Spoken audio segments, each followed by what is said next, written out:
আজ সকালে চুল কাটার পরে বাসায় ফিরতেছি, হঠাৎ কোন হারামি যেন একটা ধাক্কা মারলো, সোজা গিয়ে একটা মেয়ের উপর পড়লাম। মেয়েটা বলল, এই যে চোখে দেখতে পারেন না? আমি বললাম, আপাতত আপনাকে ছাড়া কিছুই দেখতে পাচ্ছি না। মেয়েটা বলল, ফাজলামি করেন?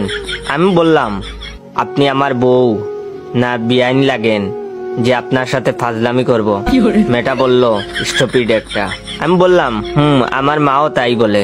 মেয়েটা বলল, অমন হা করে কি দেখছেন? আমি বললাম, দেখছি না, ভাবছি। মেয়েটা বলল, মানে? আমি বললাম, ভাবছি যে আপনি যখন ছোট ছিলেন নিশ্চয়ই হাফ প্যান্ট পরতেন, তখন দেখতে অনেক সুন্দর লাগতো মনে হয়। মেয়েটা বলল, সি, অসভ্য কোথাকার। আমি বললাম, আমার বান্ধবীরাও তাই বলে। মেয়েটা বলল, উফ, বিরক্তিকর। আমি বললাম, আমার ছোট ভাইও তাই বলে। এবার মেয়েটা বলল, ইস, আপনি যে কি না। আমি বললাম, কি? মেয়েটা বলল, হারামি একটা। আমি বললাম, আমার বন্ধুরাও তাই বলে। মেয়েটা বলল, উফ, ইডিয়েট একটা।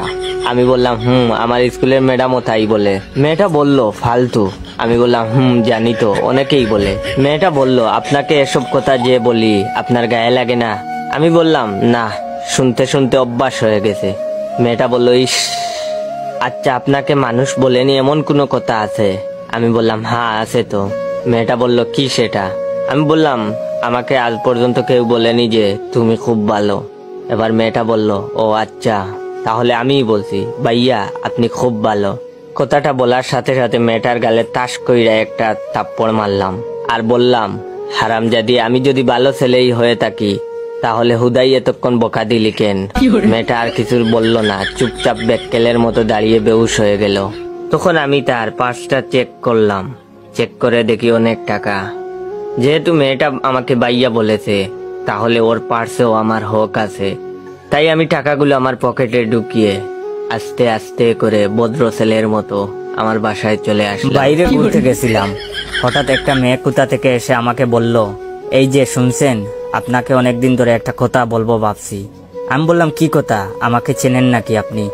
মেয়েটা বলল, অনেকদিন ধরে আপনাকে খেয়াল করি, সত্যি বলতে আপনাকে আমার ভালো লাগে।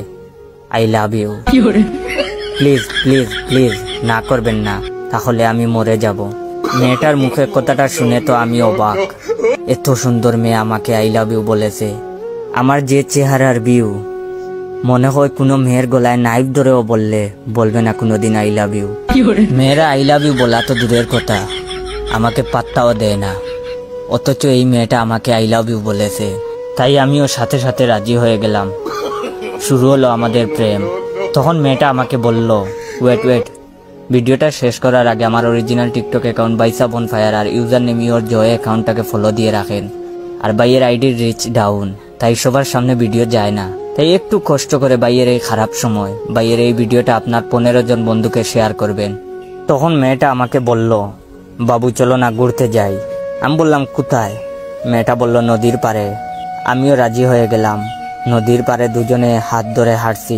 হঠাৎ মেয়েটা বলল, বাবু শুনো, আমি পানিতে নামি, তুমি পিক তুলো, তারপর তুমি নামবা, আমি তুলবো, পরে ফেসবুকে দেব, সবাই দেখবে আমাদের কত ভালোবাসা। আমিও রাজি হলাম। কথা মতো ও পানিতে নামলো, আমি পিক তুললাম, তারপর ও উঠলো।